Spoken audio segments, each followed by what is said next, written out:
Okay, Assalamualaikum and good morning. Yang berhormat Datuk Darul Laiki, Minister of International Trade and Industry. Yang berbahagia Tuan Sri Dr. Halim Mohamad, Chairman of MATRADE. Yang berbahagia Datuk Haziq Mazainuddin, Chairman of PUNB. And yang berbahagia Datuk Wan Latif Wan Musa, CEO of MATRADE. Ladies and gentlemen, members of the media, thank you so much for making some time to join us at National Export Day today. So without further ado, before we kickstart with Q&A, perhaps Yang Berhormat, you want to share a few words about why we are gathered here and why this event is important.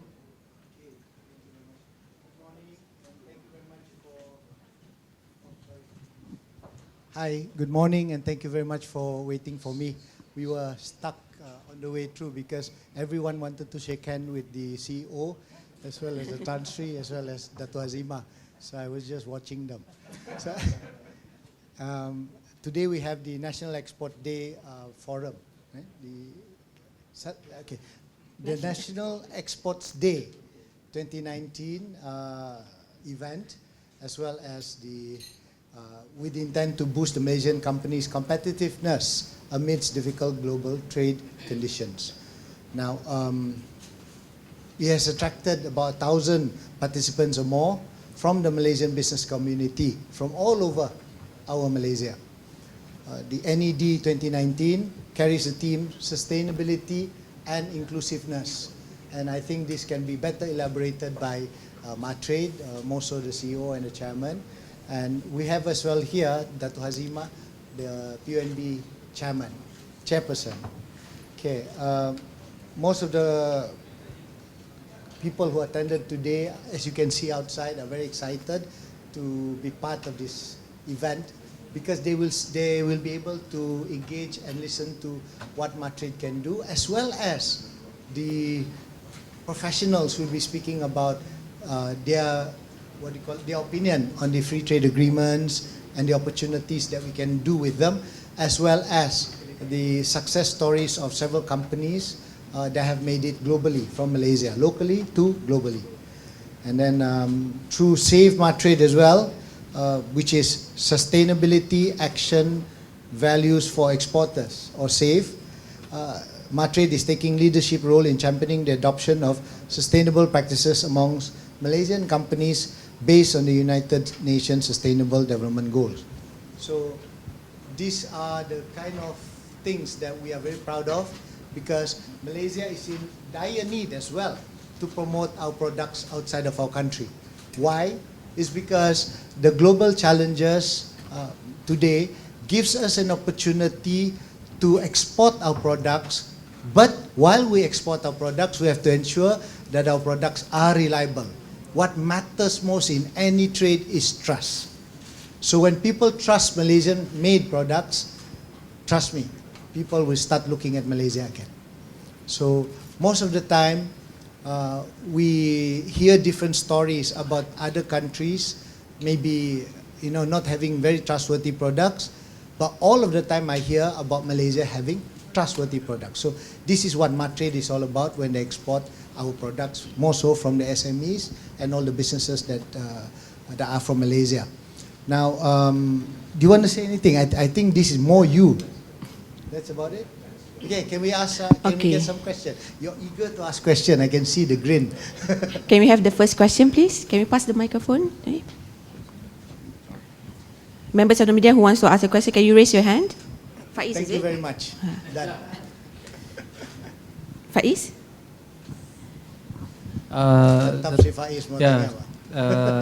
Dato', just wanted to ask about, you see some others export slump sikit lah, a short slump in August. Going forward, do you see this urgent need, macam you cakap lah, in dire to push more export and all, and then what's your outlook on the whole export situation?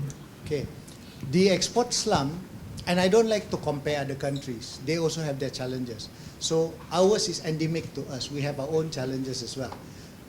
But I think it will not be a long, bleak road. The exports are picking up. In fact, I think the figures have picked up quite well. But globally, the orders have slowed down, and it's obvious why. It'll be probably easy to blame America and China's tariff war, where people are more careful than ever.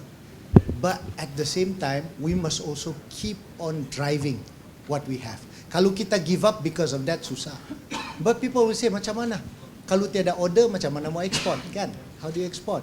We need to ensure that we need to show that our products are reliable, our products are able to meet what they want, our products are able to become the source or materials that they want. Because no country will just stop. They will still keep on ordering. Okay, so we need to compete with our other countries to make sure that Malaysia's source or Malaysia's raw, Malaysia's product or end products are reliable. So we have always had E&E as our number one, yeah? And I think that will continue being so.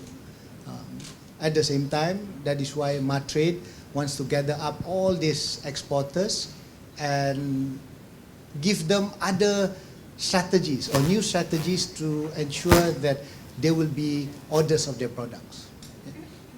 Okay, second question. Zafira?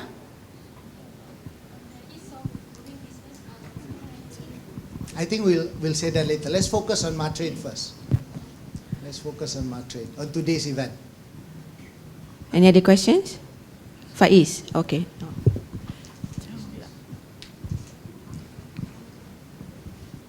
Hi, Minister. Liz from Reuters.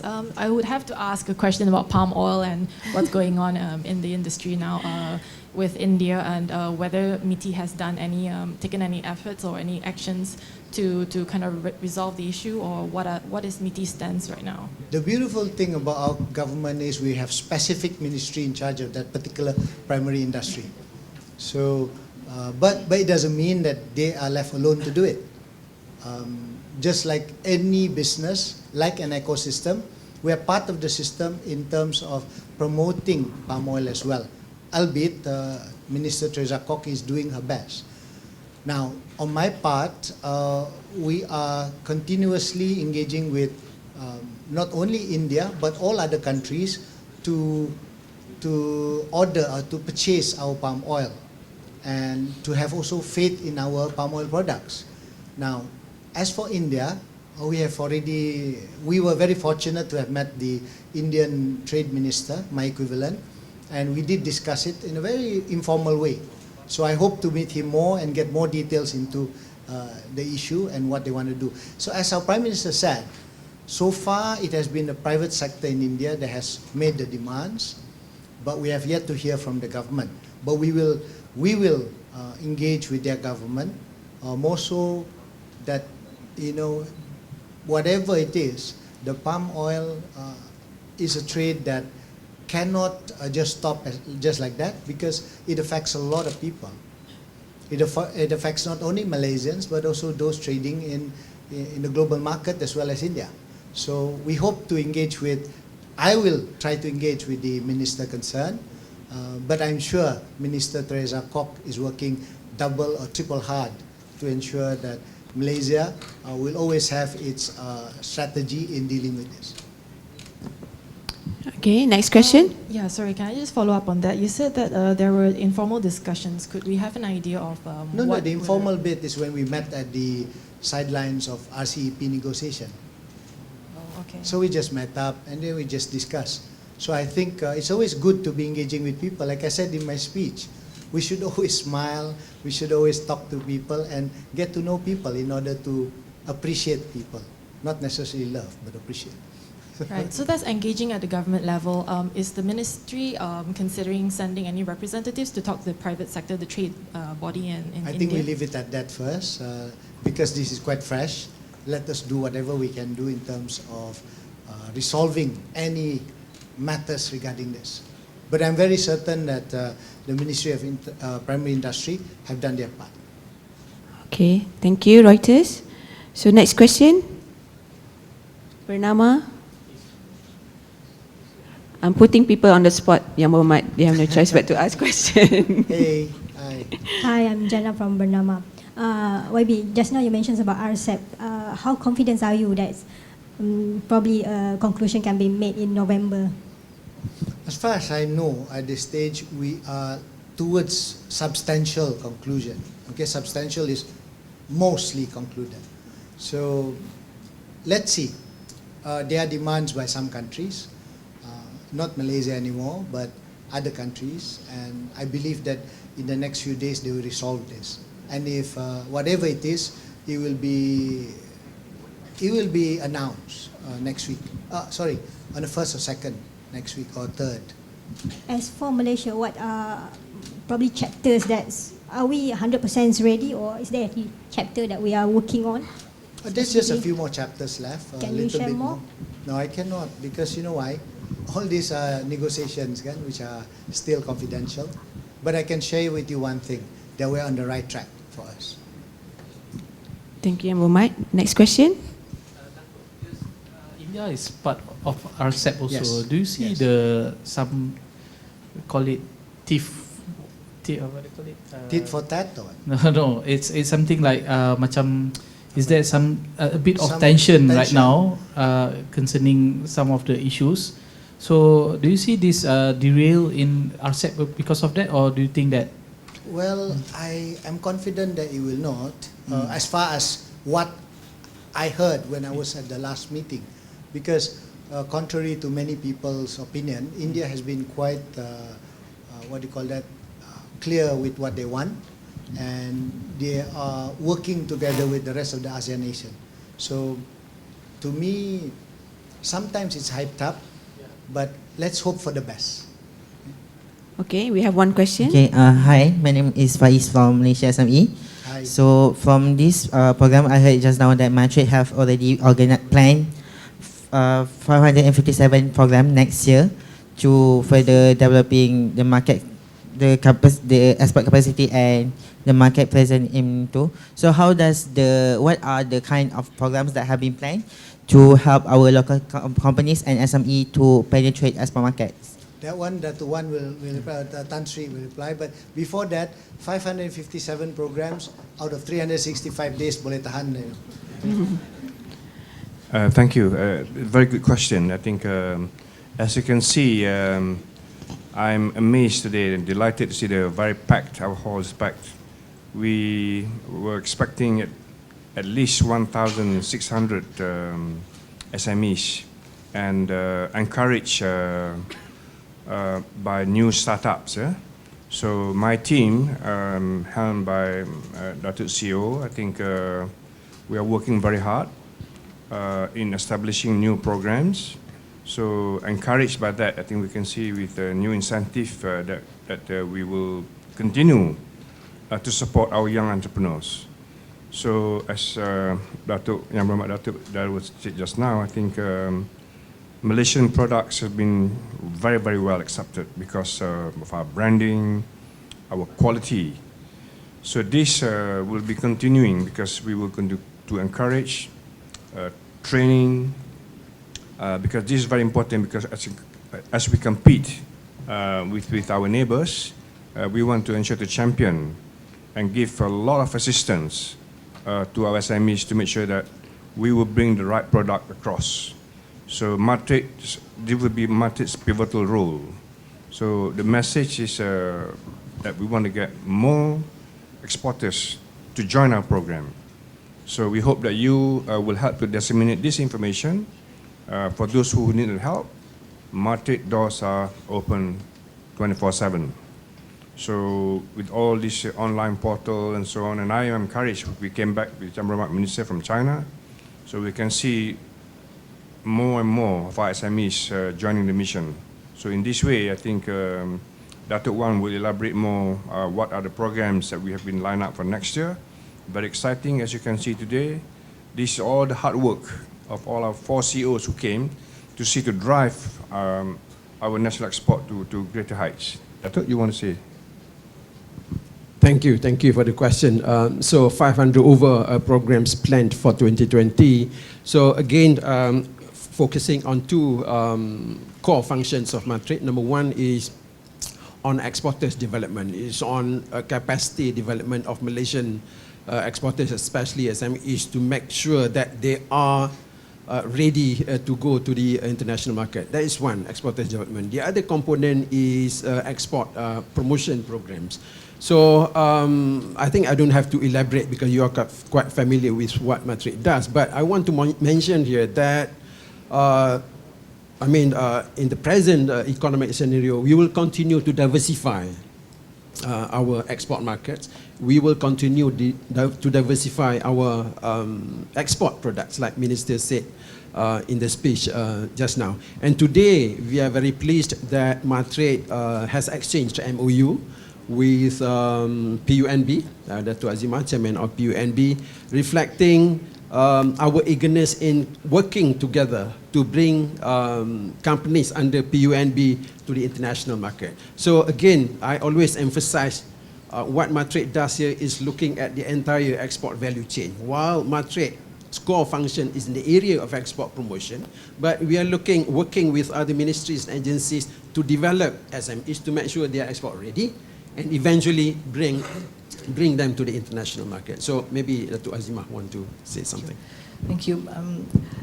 Under PUNB, we have 8,000 over usahawan. It has been held by, financed by PUNB. 5,000 usahawan with 5,000 usahawan with 8,000 usahawan with 5,000 companies. So far we have since inauguration until January 2019, we have disbursed about 3.6 billion ringgit to help the usahawan. And now is the time for us to bring them to the next level instead of focusing just on domestic market. So now we're bringing them abroad. So no better platform that we can work with except for MATRADE under the leadership of Ministry of International Trade, that we can work together and develop this usahawan to the next level. So far, we have 2 missions that we have done together with MATRADE. First is the Taiwan mission, where we brought about 9 companies. All 9 companies brought back with some results, very good result. We closed at about 600 over million sales during that mission. And the second mission was to South Africa. We brought 9 companies with us with 13 usahawan. And we clinched about almost 70 million over the short period of 2 destinations, as to Cape Town and Johannesburg. We clinched about 70 million ringgit of sales. So more to come, inshallah. We'll be joining Minister Yang Berhormat Dato' Darrell's mission to Japan. So far 10 companies have registered with us, so we'll see how it goes. We have a lot more actually that is going on with MATRADE. So we'll keep you all busy, inshallah. Perhaps Dato' Wan, you want to add on MIHAS next year? So, and the recent award that we got yesterday. Since Zuhaila requested me to say something about MIHAS. Yes, we will continue with our MIHAS next year. That will be the 17th MIHAS. This year was the 16th. So obviously MIHAS, as we go on, then MIHAS will get bigger and better. We're looking at about 1,000 booths next year.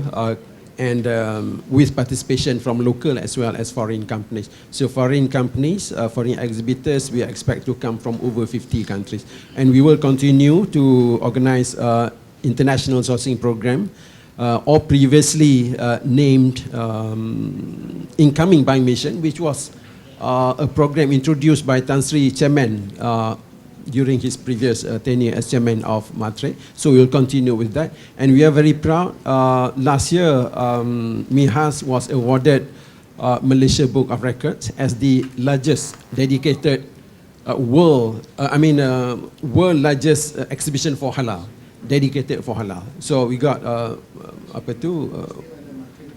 still on the MATRADE, yes. Malaysia Book of Records. And last night at the BE event, MIHAS was again awarded as an iconic event. The fast-growing exhibition, domestic exhibition with international participation. Please write about that. Yeah, so that was last night at BE event.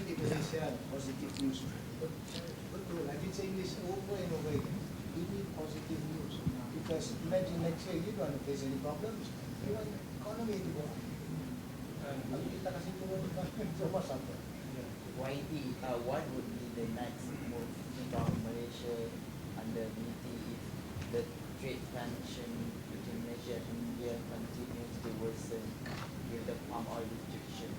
First, let us look at it positively. Our Prime Minister has already said he will liaise with them. Let it be that. Jangan kita there are always contingencies. The most important is let's look positively dulu. Okay. So, any last question? Yes, one question here on RCEP, just following up.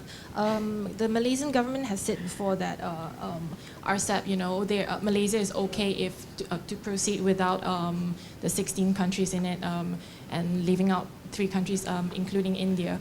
And given that what you said today, that there is substantial efforts towards a conclusion now, I'm wondering what kind of... When was that statement made?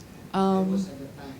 Yes. So I'm wondering, just following on and given the, I believe it was the PM I read in the report, yeah. So given what has transpired over the last few months, and today you're saying that there's substantial, to a substantial conclusion, I'm just wondering in what form or what kind of outcome can we expect of the RCEP, in what kind of form? First, like I said, events always overtakes another event. What was said at the time were probably circumstances at the time. So as we move on towards this, we can see countries working together, the ASEAN nations working together, and what do you call that? All towards at least a substantial conclusion. Of course, we might face anything tomorrow or day after tomorrow, just before the summit, the ASEAN summit. But let's be positive. As far as I am informed up to just now, everything is towards the conclusion. But anything can happen. Anything can happen. But I'm positive that we are towards the substantial conclusion for now. All 16 countries. All 16 countries. So, but anything can happen. You see, what was your name again? Well, Liz. Anything can happen. Just like you and me today. Okay? By the time we walk out here, we may have different news already of many things. We'll never know. But for now, let's be confident that towards the last negotiation and before the summit, they will be able to reach some final conclusion or substantial conclusion. Imagine kita tunggu berapa lama already, 7 years, before we took over the government even. And when we took over the government, we managed to review a few things. And Malaysia has been very fortunate that ASEAN has been able to listen to us as well.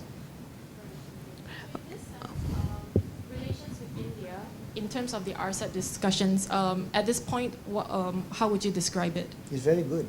I mean, at least for me, I've only met Minister Piyush, and I think our relationship is good. Okay, I think Yang Mohamad, we have a few programs lined up for you as well after this. We have to do a walkabout outside. So if there's no other questions, so there's one last question, is it? Yeah. Can I bring Zahid as well? Yeah. Okay, one last is on East Doing Business. Yeah. No, he can join Zahid. Okay, we have Zaid of Malaysian Productivity Corporation. With your indulgence, Chairman, and of course, Chairman Dato' Miza and CEO Wan Latif. We are, okay. On the ease of doing business, if you can recall, last year, 2019, ease of doing business, Malaysia was ranked at number 15. And when we were ranked at number 15, our point score at the time was 80.60. It was a good moment for Malaysia, but it was also a tense moment because to maintain number 15, more so with new government, new challenges, new things that the way we manage our country, we put a lot of pressure as well to Malaysian Productivity Council, Corporation, Pemuda, and all the civil service to maintain that spot. But God, because of God willing, and of course, lo and behold, not only did our civil servants from all spheres, from all strata, as well as Pemuda and MPC, tried to maintain, they went a notch up, probably 3 notch up to today, based on the embargoed report, which I now can reveal, we are now ranked at number 12 in the ease of doing business. So that's a 3 notch up for Malaysia. And I thank the civil service from all strata, Pemuda and MPC for doing their job, and most of all for you all for reporting the right news so that people at the World Bank are able to assess us, deal with how Malaysia manages its permits, its matter of getting electricity, registration of property, getting credit, protecting minority investors, how we pay taxes, trading across borders, enforcing contracts, and resolving insolvencies, and many others, more so in starting business. So I'm proud to announce on behalf of the Malaysian government that we are now ranked number 12, 3 marks up from our last ranking in the world of ease of doing business, World Bank. Can we give that a round of applause? Okay, and I believe a press release. Positive reporting from you all, that I keep on saying. Somehow, banyak orang challenge, banyak orang cakap, all sorts of things. But when you report the right things, when you report positiveness, other people will also realize that. Thank you, Yang Berhormat. I believe there will be... Faiz. The main aim is to become top 10, right? Of course. So is it still maintaining the target, or are you... Okay, put it this way. Kita punya marks went up to 81.50. That's about, quite an up mark from 80.60.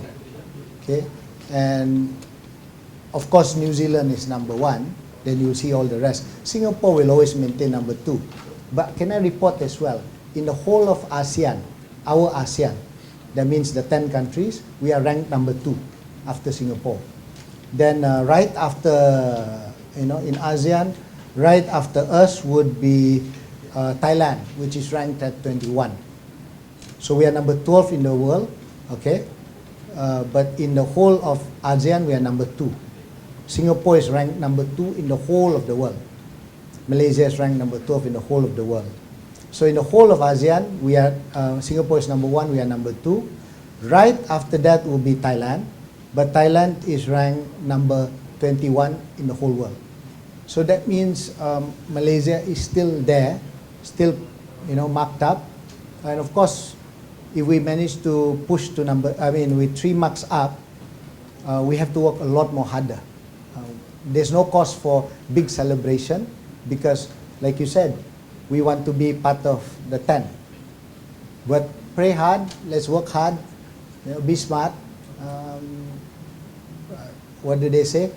Victory is only a minute, the rest is work all the way. One more, any concern by World Bank that maybe you will not in the report? In the report, nothing much. Can you say, Zaid? Give Zaid, who has worked very hard for this.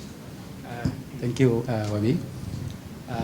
In general, we will continuously analyze this report because we just received this report, and we will identify opportunity for improvement.